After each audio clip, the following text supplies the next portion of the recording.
Hello friends, welcome back to my channel. शुरू करने से पहले चैनल को सब्सक्राइब जरूर कीजिएगा, अपने फ्रेंड्स और फैमिली के साथ डेफिनेटली शेयर कीजिए। बात कर लेते हैं इंडिया लार्जेस्ट आईपीओ के बारे में। काफ़ी बड़ा आईपीओ यहाँ पर लाने जा रही है पेटीएम कंपनी। पेटीएम का अगर आपको कंपनी का जेन्युइन नाम नहीं पता होगा तो आपको बता दूं, 197 कम्युनिकेशंस लिमिटेड, ये जेन्युइन नाम पेटीएम का है। पेटीएम इनका ब्रांड नेम है, तो हम सब लोग इसे पेटीएम के नाम से ही जानते हैं। बात कर लेते हैं कुछ इशू साइज के बारे में, तो लगभग 16,600 करोड़ तक का यहाँ पर आईपीओ यानी इनिशियल पब्लिक ऑफरिंग कंपनी ने लाया है। इसके तहत 50-50% का रेशो रखा है। लगभग ऑफर फॉर सेल में 8,300 crore and fresh issue 8,300 crore का यहाँ पर होगा। ऑफर फॉर सेल आपको नहीं पता होगा तो आपको बता दूं, जो इन्वेस्टर्स पहले से ही कंपनी में निवेशित है ये अपना स्टेक यहाँ पर सेल कर सकते हैं। अकॉर्डिंग टू ड्राफ्ट प्रोस्पेक्टस, लगभग 2,000 करोड़ तक की प्री ऑफरिंग एचएनआईज को और एंकर इन्वेस्टर्स के लिए की जा रही है। 4,300 करोड़ रुपीस तक का फंड कंपनी अपने customer and merchant acquisition program के तहत यूज करेगी और 2,000 करोड़ तक का फंड्स कंपनी अपने नए स्ट्रेटेजिक पार्टनरशिप्स को एक्विजिशन करने के लिए यूज कर सकती है। बात कर लेते हैं इससे पहले जो बिगेस्ट आईपीओ इंडिया में हुए थे उनके बारे में। तो अभी तक का जो रिकॉर्ड था वो कोल इंडिया के नाम पर था। कोल इंडिया ने लगभग 2010 ईयर में लगभग आईपीओ साइज ऑफर किया था 15,200 करोड़ तक का। इससे पीछे रिलायंस पावर 11,000 करोड़ आईपीओ आया था 2008 में। SBI card 10,000 crore IPO year 2020 और डीएलएफ का आईपीओ 9,000 करोड़ के साथ 2007 में इंडिया में लॉन्च हुआ था। इन सबसे बिगेस्ट आईपीओ अभी पेटीएम का माना जा रहा है 16,600 करोड़ के साथ।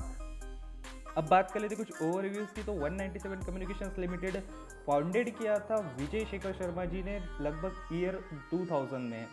यहाँ पर बात कर लेते हैं India largest second valuable internet company है ये। इसके वैल्यूएशन जो था प्रीवियसली नवंबर 219 में यहाँ पर निकाला गया था, जबकि कुछ लोगों ने यहाँ पर इन्वेस्टमेंट किया था, फॉरेन से इन्वेस्टमेंट आई थी, तो इसकी वैल्यूएशन तभी की $16 बिलियन तक की तय की गई थी। बात कर लेते हैं अभी के होल्डिंग पैटर्न्स की, तो विजय शेखर शर्मा जो कि प्रमोटर है, इनके पास 14.67% तक का स्टेक है। अलीबाबा ग्रुप के पास 29.71, सॉफ्ट बैंक विजन फंड्स के पास 19.63, SAIF partners 18.56, EGH 7.18%, Berkshire Hathaway 2.76। Berkshire Hathaway अगर आपको नहीं पता होगा तो बता दूं, ये काफ़ी बड़े इन्वेस्टर की कंपनी है जिनका नाम है वॉरेन बफेट जी। दुनिया में सब लोग इनका नाम जानते हैं, जो स्टॉक मार्केट से जुड़े हुए हैं इनको सबको ये नाम पता ही होगा डेफिनेटली। तो उनका भी स्टेक पेटीएम के अंदर है, जो कि ऑफर फॉर सेल के तहत कुछ इसका स्टेक पार्ट ये सेल कर सकते हैं।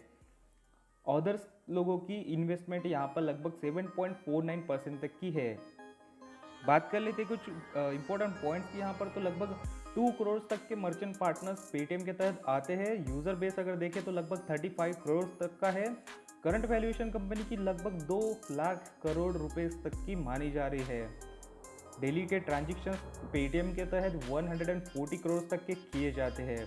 दोस्तों, आईपीओ में अप्लाई करने के लिए जो डीमैट अकाउंट ज़रूरी होता है वो अगर आपके पास नहीं है तो डिस्क्रिप्शन बॉक्स में दिए गए लिंक पर सर आप ओपन कर सकते हो और फ्री ऑफ कॉस्ट हमारे प्रीमियम ग्रुप में ज्वाइन हो सकते हो और काफ़ी सारे रिवॉर्ड्स हमारी तरफ से पा सकते हो। तो डेफिनेटली ओपन कीजिएगा with Zerodha number 1 brokerage of India. अब बात कर लेते कुछ फाइनेंशियल डेटा की, तो यहाँ पर ग्रीन कलर में आपको 2021 तक के डाटा नज़र आ सकते हैं, रेड कलर में आपको 2020 ईयर के डेटा है और ब्लू कलर में आपको फाइनेंशियल ईयर 2019 के डेटा नज़र आ रहे हैं।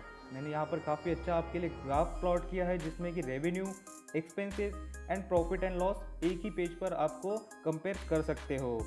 तो यहाँ पर देखने वाली चीज़ है, रेवेन्यू जो हो लगभग स्लाइटली थोड़ा सा कम होते जा रहा है। 2019 में 35,797 करोड़ तक का था, जो कि थोड़ा सा स्लाइटली कम होकर 2020 ईयर में 35,407 करोड़ तक का था।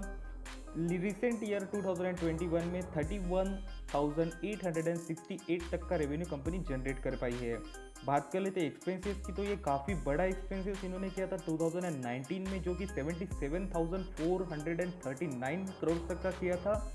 अगर आप 29 ईयर से रेवेन्यू से अगर कंपेयर कर लेते हो तो लगभग ट्वाइस मतलब अभी 100% ज़्यादा यहाँ पर रेवेन्यू इन्होंने खर्चा किया है, मतलब एक पे रेवेन्यू से ज़्यादा खर्चा कंपनी ने किया है। तो इसके चलते कंपनी लॉस में आ गई है। प्रॉफिट एंड लॉस की बात करें तो कंपनी ने अभी तक कोई प्रॉफिट जनरेट कर नहीं दिया है। कंपनी एक लॉस मेकिंग कंपनी है। अगर बात कर लेते हैं 2019 की, तो कंपनी ने लगभग 42,309 करोड़ तक का लॉस किया था, जो कि अगले ईयर 2020 में कम होकर 29,424 आया था। अभी और रिसेंट ईयर में 2021 में काफ़ी ज़्यादा कम होकर 17,010 करोड़ तक का लॉस कंपनी ने बुक किया है। हालांकि आप मोटा मोटा देख ले तो यहाँ पर एक चीज़ आपको ध्यान में आ सकती है, कंपनी के लॉस में काफ़ी ज़्यादा डिक्रीज़ यहाँ पर नज़र आ रहा है। कंपनी काफ़ी जल्दी अपने लॉसेस को कम कर रही है, यानी आने वाले कुछ समय में 1 या 2 ईयर्स के अंदर आपको कंपनी प्रॉफिटेबिलिटी में कन्वर्ट होती हुई नज़र आ सकती है। वेल, ये डिपेंड करता है कंपनी का परफॉर्मेंस कैसे रहा है या कैसे रहेगा। अगर कंपनी इसी ग्रोथ से ग्रो करती रहेगी तो डेफिनेटली 1 या 2 साल के अंदर कंपनी प्रॉफिटेबिलिटी में कन्वर्ट हो सकती है। अब बात कर लेते हैं डिटेल रेवेन्यू कहाँ से आता है, मतलब कंपनी का जो बिजनेस है, जो कंपनी प्रोवाइड करती है सर्विसेज, उनमें काफ़ी ज़्यादा बड़ा जो यहाँ पर चंक आता है ये Paytm payment and financial services से आता है। आप नीचे की तरफ देख सकते हो, यहाँ पर काफ़ी ज़्यादा हेवी अमाउंट यहाँ से कंपनी को मिल रहा है। कॉमर्स एंड क्लाउड सर्विसेज का अगर आप देख सकते हो तो यहाँ पर एक चीज़ ध्यान देने वाली है, 2019 से यहाँ पर रेवेन्यू काफ़ी ज़्यादा कम होते हुए नज़र आ रहा है। इनसे काफ़ी ज़्यादा कंपनी प्रॉफिट अर्न नहीं कर पा रही है या इसमें ज़्यादा बिजनेस हो नहीं पा रहा है कंपनी का। लेकिन एक चीज़ ऑब्जर्व करोगे पेमेंट एंड फाइनेंशियल सर्विसेज में, तो 2019 से यहाँ पर सालाना तौर पर ग्रो हो रहा है revenue in terms of financial services. तो कंपनी काफ़ी अच्छा यहाँ पर बिजनेस करते हुए नज़र आ रही है। लेकिन क्लाउड बिजनेस में कंपनी का बिजनेस कम होते हुए नज़र आ रहा है। अदर इनकम की बात कर ले तो यहाँ पर भी स्लाइटली आपको उतार चढ़ाव देखने को मिल सकते हैं।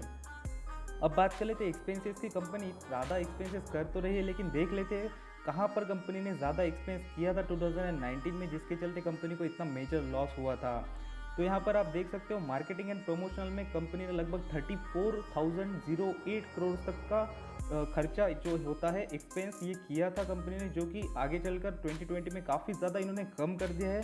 13,971 करोड़ तक का किया है, जो कि रिसेंट ईयर में अगर देखें तो लगभग 5,325 तक का इन्होंने एक्सपेंस किया है अपने मार्केटिंग एंड प्रमोशंस पे।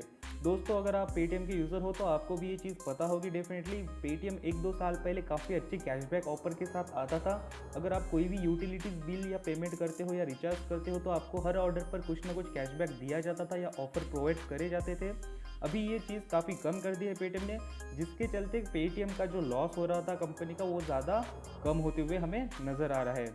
बात कर लेते हैं अदर एक्सपेंसेस की, तो यहाँ पर एम्प्लॉयज़ का जो सैलरी होता है या डिप्रिशिएशन, अमोर्टाइजेशन, ये जो कॉस्ट होती है या फाइनेंशियल कॉस्ट होती है, ये सारे अदर एक्सपेंसेस में गिने जाते हैं। यहाँ पर बात कर लेते हैं पेटीएम पेमेंट प्रोसेसिंग चार्जेस की, तो ये भी यहाँ पर स्लाइटली कम होते हुए नज़र आ रहा है। अगर बात करें रेवेन्यू की तो रेवेन्यू भी कम हो रहा था, लेकिन पेमेंट प्रोसेसिंग चार्जेस जो है, जो टेक्नोलॉजी अभी इंडिया की ग्रोइंग कंट्रीज़ में बढ़ रही है, तो इसके चलते काफ़ी सारे प्रोसेसिंग चार्ज में भी आपको डिक्रीज देखने को मिल रहा है। तो इसके चलते आने वाले समय में पेटीएम अपने एक प्रॉफिटेबिलिटी मार्जिन बढ़ाने में सक्षम हो सकता है या सक्सेसफुल हो सकता है। इसके चलते काफ़ी अच्छे ग्रोथ आगे पेटीएम को मिल सकती है। अभी के लिए बस इतना ही है। सेबी से अप्रूव अगर मिल जाता है पेटीएम के आईपीओ को, तो price band and details and dates जो होती है, ये सारी डिटेल्स जब मार्केट में रिवील्ड हो जाएगी तो मैं आपके साथ वहाँ पर एक वीडियो शेयर कर दूंगा इस डिटेल के साथ कि मार्केट का लॉट कितने का होगा या कितने परसेंट कितने के लिए रिजर्व रखा गया है। सारी चीज़ों का मैं एक अलग से नया वीडियो अपलोड कर दूंगा, लेकिन वंस सेबी का अप्रूवल इसको मिलना चाहिए, तभी ये बात पॉसिबल हो पाएगी। बैंक निफ्टी ऑप्शंस कॉल के लिए या स्टॉक मार्केट अपडेट के लिए आप ज्वाइन कर सकते हो फ्री ऑफ कॉस्ट हमारा Telegram channel, link description box में दिया हुआ है। वीडियो अगर पसंद आया होगा तो डेफिनेटली वीडियो को लाइक कीजिए, हमारे चैनल को सब्सक्राइब कीजिए। Thank you.